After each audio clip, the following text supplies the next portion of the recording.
బంజారాహిల్స్ లోని నిలోఫర్ కెఫేకు తెలంగాణ పోలీసులు షాక్ ఇచ్చారు. ఒక్కసారిగా కేఫ్ లోపలికి వెళ్లి కస్టమర్లందరినీ బయటకు పంపించేశారు.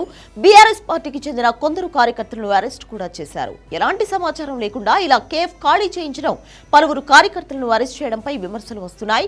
ఈ విజువల్స్ ప్రస్తుతం ఇంటర్నెట్ లో వైరల్ అవుతున్నాయి. అయితే ఇదే విషయంలో పోలీసులు క్లారిటీ ఇచ్చే ప్రయత్నం చేశారు. బంజారాహిల్స్ లో బీఆర్ఎస్ పార్టీ ఆఫీస్ ఉంది. అదే లేన్లో తెలంగాణ కమాండ్ కంట్రోల్ రూమ్ కూడా ఉంది. అక్కడికి ఇవాళ సీఎం వెళ్తున్నారు. ఇదే సమయంలో ఇవాళే ఫార్ములా ఈ కేసులో కేటీఆర్ ఏసీబీ విచారణకు వెళ్లారు. దీంతో కేటీఆర్ కు మద్దతుగా వందల మంది కార్యకర్తలు బంజారాహిల్స్ కు వచ్చారు. అందుకు చాలా మంది నిలోఫర్ కేఫ్ కూడా వచ్చారు.